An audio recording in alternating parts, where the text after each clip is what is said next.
Welcome into another episode of the Division II Baseball Podcast. Before we get started with today's episode, we would like to shout out and let you know that the Division II Baseball Podcast is proudly brought to you by our good friends at Pro Baseball Radar. If you're looking to make smarter recruiting decisions in the transfer portal or on the JUCO circuit, Pro Baseball Radar is certainly your go-to resource for understanding player performance across all levels of college baseball. With their proprietary formula, they've placed stats from over 1,700 programs on the same scale. It helps coaches, athletes, families, and agents compare competition levels like never before. If you need to filter by home state, handedness, or other key factors, that's not a problem. If you want to see how players historically perform when moving up or down conferences, their one-of-a-kind transfer history database has got you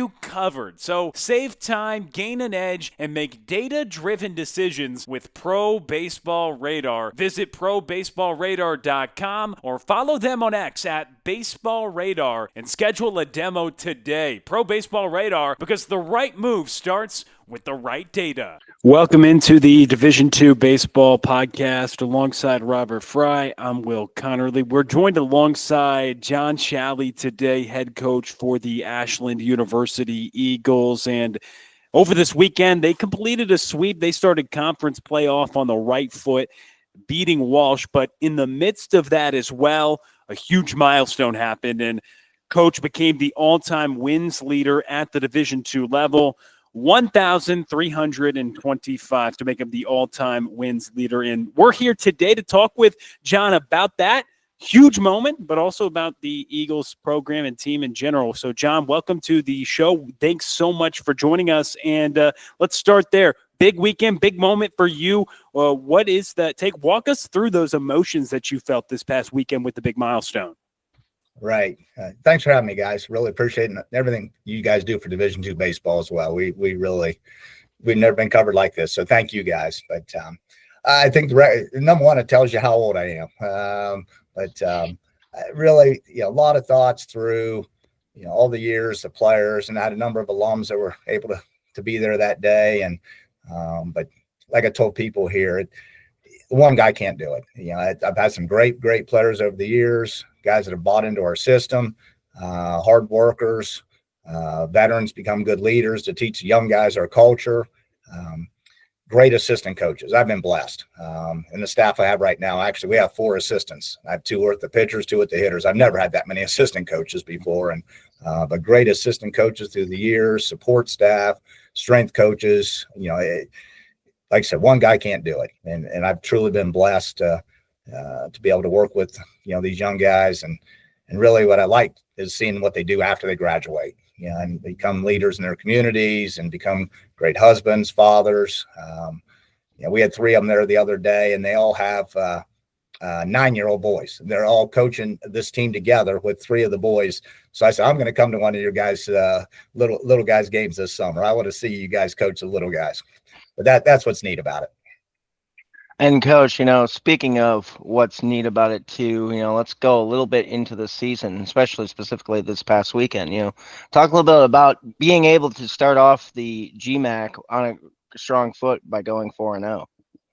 Yeah, it's great to get off to a nice start, and we had a little bit of a rough stretch on our Florida trip, and we weren't swinging the bats the way we thought we could, and I told our team, hitting's contagious. A couple guys get going, then a couple more, and then a couple more. And but we had a good weekend offensively, pitching wise. A couple of our starters that had a couple rough outings in Florida had good starts. Our bullpen was very strong once again, and I think we've got things turned around, and we can build off this. But it's great to get off to that nice 4-0 start. When you do cap off the weekend sweep, and of course it comes with the huge moment of breaking the wins record, did you take some time? I know you just talked about the coaches and the players and the families and the development of these players, not just on the diamond, but did you take a moment as well to just reflect on the impact that your father had on you, being one of the greatest coaches ever in the sport. And obviously you playing under him and then coaching alongside him for a brief moment in time before you got your first head coaching gig, and now here at Ashland and what you've built. For sure. Had a chance to talk with my mom that evening, and Dad passed away. She said obviously he'd be very proud. But I tell people I've gathered, things I do from a lot of different coaches over the years, but probably 75-80% of what I do is I got from my dad. And I grew up in a college baseball dugout. I was the oldest of 4 boys. We went from being the bat boy to the scoreboard operator to hanging the numbers on the scoreboard. And I just knew at a young age, I wanted to get into coaching. And everything that he did, and he had the Division III, most wins in Division III for many, many years. For sure, I owe everything, to my dad, and that's what got me into this profession, and I've never regretted one second of it. And Coach, a little bit more about that impact of, when you first started taking the reins over to now, what have you kind of noticed over that time span of, the ever-changing game of college baseball? Right. Like I said, this is my 38th year as a head coach, and I was an assistant for 5. So definitely things have changed. The bat changes over the years, the ball going from a high seam to a low seam ball. Nowadays with the portal, obviously recruiting is totally different than what it used to be. I got here July the 1st was my first day on the job here at Ashland 28 years ago. And the Division II, which is the second biggest division in Ohio, the player of the year in Ohio Division II was still looking for a school to go to. We ended up getting him here.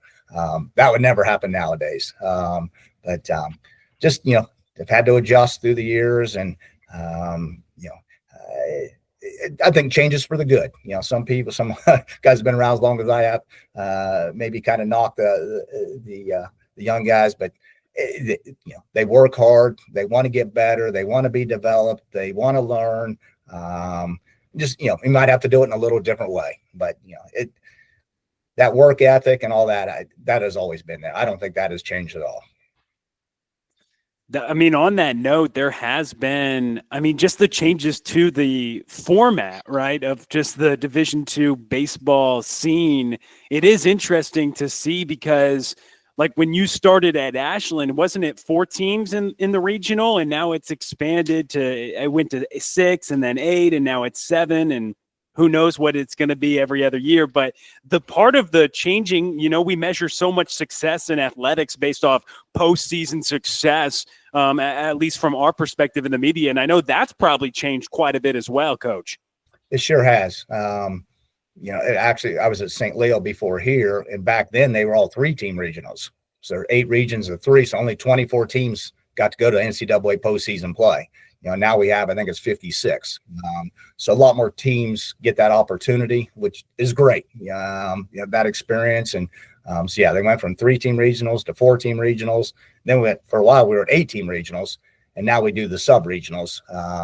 The format now I love, with the super regional format, and now at the World Series, they're going to do a best of 3 once it gets down to the final 2 teams. But Division II baseball has really, really grown, in the times I've been part of this. And, speaking of kind of that growing of Division II baseball, you were a part of that first, I guess, super regional back in 2019 when you took on Illinois Springfield and ultimately made a World Series. Going to the World Series there, talk a little bit about kind of that, that, I guess, different experience, especially in your years of coaching in baseball, and then how it's kind of like evolved coming to now.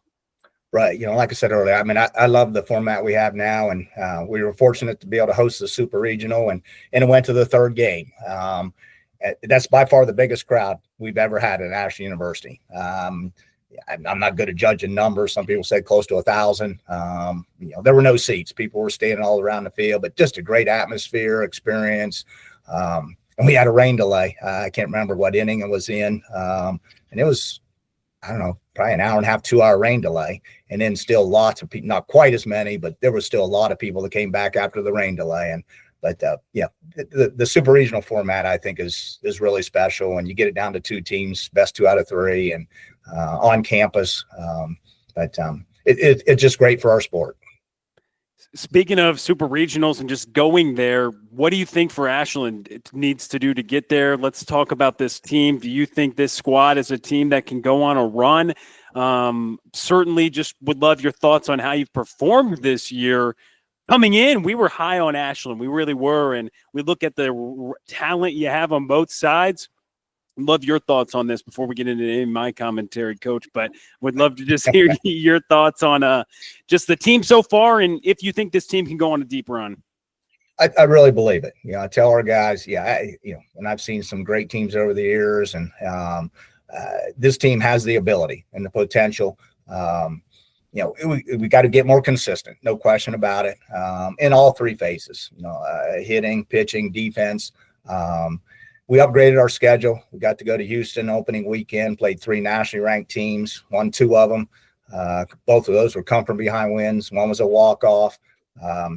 We challenged ourselves in Florida. We played Tampa.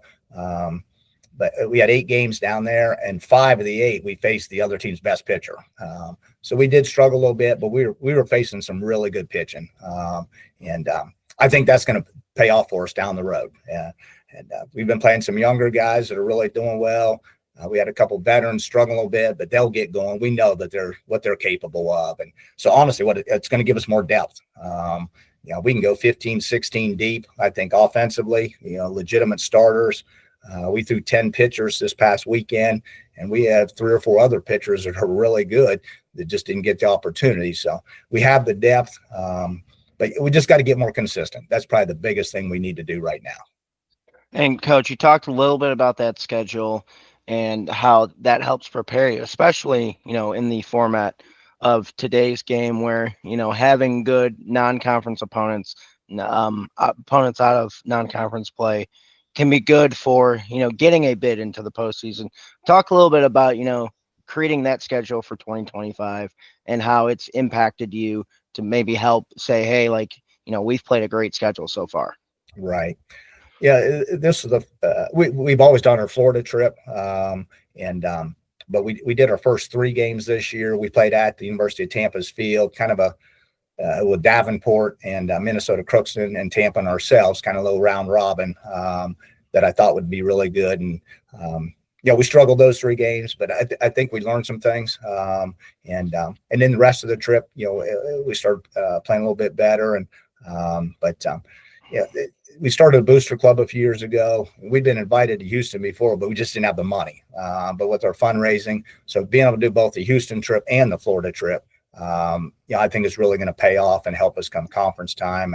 And we're hopeful to be able to do the same thing again next year. So, hopefully we can continue to build. And speaking of building, when we talk about your pitching staff, I know that you're talking about some veterans on there that high level. Some of them struggled a little bit to start the year, fully confident that they can get going, got a ton of talent there. But you also have just a lot of different arms. A lot of guys have gotten the game, and some of the guys are really bringing some serious velocity on the mound as well. We want to talk about that high velo. Tell us a little bit about just the recruitment to find that velocity, the development as well, because you do have a couple guys that are pumping 95 plus, and we even saw go viral on social media a few weeks back. What was it? Nearly triple digits. So tell us a little bit about that high velo for the Eagles. Right. I think the biggest credit goes to my pitching coach, Brady Cottom. He does a great job with the pitchers, and he's a former catcher. But I think sometimes catchers make the best pitching coaches, but especially calling the game. He's used to calling a game. But developing our guys, our strength coaches are a big plus. And our trainer, Sam O'Weiler is our trainer, but the pitching coach, the strength coach, and the trainers have to all be on the same page. And that's unfortunate to have all the support people we have here. You're talking, I should go back. I should know the numbers, but I think it's 10, 11, 12 guys have touched 90. The one you're talking about is Hunter Allen down in Florida. Our gun had him at 99. A scout's gun had him at 100. So not sure exactly what was right, but he's real close to it. Let's put it that way. But Hunter's a guy that's really worked hard. A year ago, he was about 95. And command wasn't there, but now he's throwing strikes and he's got confidence. He's throwing a slider for strikes. He's got a good changeup. And the pro scouts are definitely very interested in him. But we got a number of guys. We do have some really good arms, on our pitching staff. And Coach, you kind of mentioned a little bit back ago, you used 10 arms over last weekend. You had a couple that didn't throw. How do you balance, that abundance of arm talent to be able to get guys opportunities? Right. Yeah. And actually, I'm going to have a team meeting today. Just get it, the guys maybe aren't getting to play as much as they'd like to right now. Just got to keep working. Their time's going to come. We also play some JV games. So if they don't get in a varsity game, because we want everybody playing. So the only way you get better, you got to play. And, we'll do some inter squad type things, have some live pitchers, hitters, just to keep them ready. It can do bullpens, but live is obviously the best thing in comparison to a bullpen. But like I said, I think we really have good depth and, both, lineup wise and our own pitching staff. And we just got to keep them all into it. And it's a good problem to have, better than the other way around. So, but now we're excited. Like I said, we got great potential, and we, as coaches, we got to get them, to get as close to their potential as we possibly can get them there. And was it good to see, too, Brandon Beaver? He had his best outing this past weekend, just to really get settled in. He was one of the best pitchers in the country a couple of years ago at Ashland, goes to the portal, comes back to Ashland. Interesting story there, but he seems like he's kind of finding his footing again like he did in 2023, having 6 innings of one-run ball this past weekend, looking really dominant like he did a couple of years ago. Right, yeah. I mean, I think that'll truly help Brennan's confidence, and he got the real tough assignments in Houston. He had opening game against Central Missouri. In Florida, he threw against Tampa. In Houston, it was the professional strike zone. I mean, it was a tight strike zone, and he had a few more walks than he normally does, but he has great command. I mean, he hit 92 on the gun the other day with really good off-speed stuff, and he'll get back to throwing the way he was a couple years ago. We're really, really confident of that. And switching over the offensive side, Coach, we got to talk a little bit about Max Karen, the tear he's been. He's gotten a hit in all but one game this season. Talk about his impact at the plate, leading the charge for the Eagles. Right. Max is a great example, of guys that have come through our program. He came in here as a catcher. We converted him to an outfielder. And at first, he struggled a little bit defensively in the outfield. Now he plays a very, very solid outfield. He can run. He's got a good arm. But yeah, he's one. We had a little bit of rust. Chris Franks pulled a hamstring the first game in Florida, and Max pulled a third game in Florida. But they're both coming back from the hamstring injuries. But Max is off to a great start. He's using the whole field. He's hit with power. At Houston, he had an opposite field home run. But he's a guy that's really worked hard, developed, and has become a key performer for us, in his time since he's been here to Ashland. And I can sense that confidence as well offensively, just because you're still hitting above 300 as a team, but you haven't got necessarily the production maybe you'd expect from some guys that certainly are going to turn it around. Like, one of my personal favorite Eagles to watch is a young man by the name of Jeremiah Cangelosi. And his numbers are going to be a lot higher in my estimation than maybe what they are now. 275, still doing a job, but there's some guys like that they're going to continue to elevate their game as things go. And so I see what you're saying about the potential side of things, at least within the Great Midwest Athletic Conference here, and especially with Jeremiah, because from what I understand, and I remember talking to you last time before a broadcast, you talked about how the young man's a really hard worker and a great guy for the game of Division II baseball. He, for sure. He came here as a shortstop, and we've converted him to third base, and he's just been playing unbelievable defense at third base, both last year and this year. And I think he made your plays of the week, maybe about 3 times or so last year, plays at third base. But he plays a great defense there. Middle of the order hitter for us. He was actually our league player of the week from his Florida trip. Now this weekend he didn't have as good of a weekend, so that's what I was talking the consistency.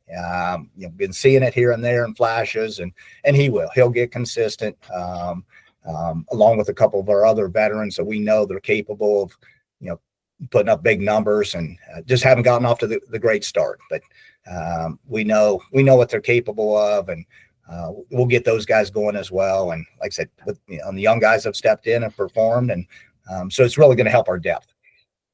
And you talk about staying consistent, Coach. Looking ahead at your upcoming schedule, you got a home midweek against Ohio Dominican before staying at home and playing Thomas More. Talk a little bit about the preparation going into this upcoming week slate of games. Right. We had a really good practice yesterday, and especially working with the hitters continually. Use the whole field, staying on top of the ball, line drives. We'll get a little bit of live in. We got 3 pitchers throwing live today, so some hitters that coming off injury or hadn't played as much, we'll get them some live at bats today to get them ready for tomorrow's game against Ohio Dominican. And then Thomas More this weekend, and it's nice to get to play at home. Got a little home stretch going here, and that's where we definitely want to get off to a good start, and get some guys confidence and consistency will help that, and put together all 3 phases of the game. And just every day we just got to I always tell our guys, make sure you're better by the end of the day than you were at the beginning of the day. And sometimes that has nothing to do with baseball. Might be just take care of classroom stuff to take a stress off of you, but just make sure you're better at the end of the day than when you woke up. Love that, Coach. And again, like when you talk about the schedule, I love how you described, hey, it was tougher, right? We're going to play the Tampas, the Central Missouris, these squads to get better, to be prepared, to try to go through the GMAC at a high level and get better, like you mentioned. One thing I really wanted to ask you from your perspective in the dugout, I know I'm going back a couple of weeks, but it was a key regional game, and pretty much in my estimation right now, you've got Davenport, you got Grand Valley, you got Ashland, kind of as the top teams in the Midwest region conversation right now. I know it's way too soon. We got months away, but you went up against one of this Davenport arm that's kind of he's turning some heads right now. Baca, what'd you think of him? Because he's really just been dominant for the Panthers this season. I mean, he's still got a whip below 1, and I know he kind of shut down your lineup in that critical Midwest region game. What'd you see from that squad? And do you kind of look at the rest of the region when you go throughout the season? Oh yeah. We definitely keep an eye on the other conferences and see who's playing well and so forth. And I mean, he's a really good pitcher. He shut us down. We didn't do much with him. And I mean, he's a 90s velo guy, but he's got a tight slider. He threw strikes. He mixed it up. I mean, he's going to beat a lot of teams. And, we faced, Tampa's pitcher was the national pitcher of the year last year. And so, we've seen some good pitching. And we tell our guys, we want to be able to hit good pitching. And we needed to do some things. We changed our approach a little bit. I think that's going to help them. We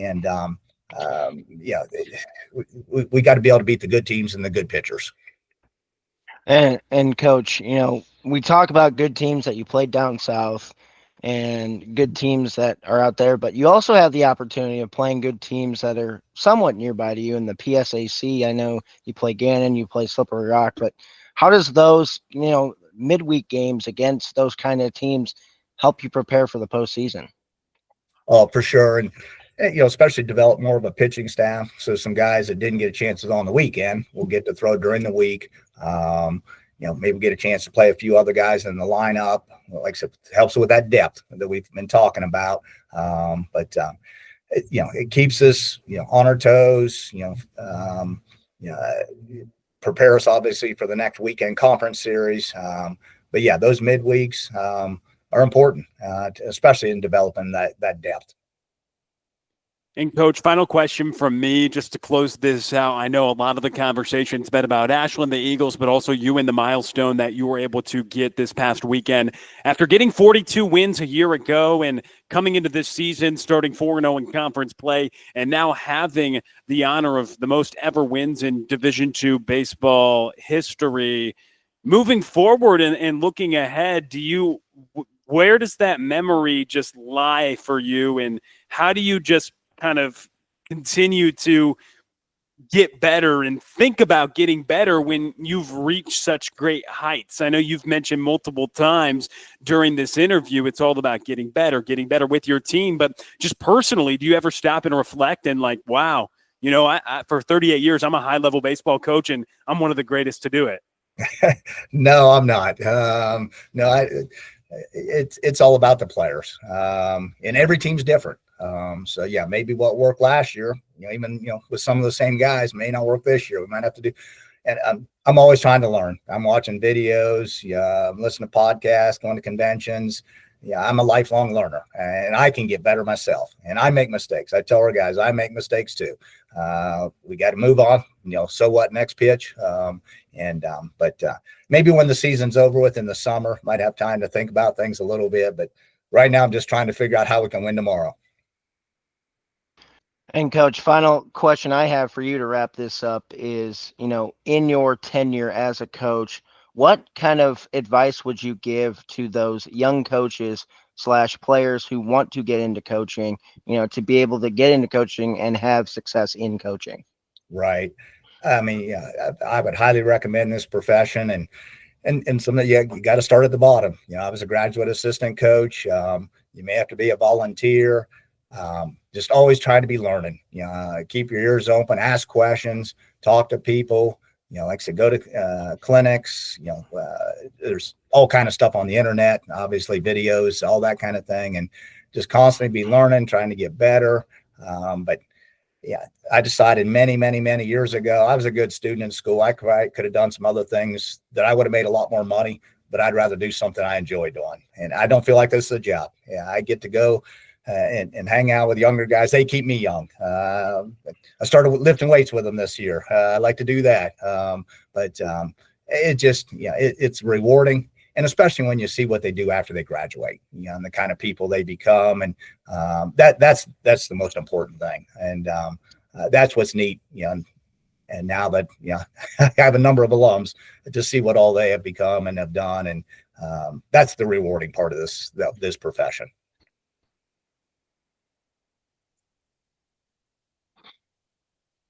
So, Coach, we'd like to, thank you for taking out the time to chat with us. And again, congratulations on the milestone. And we wish the Eagles the best of luck the rest of the season.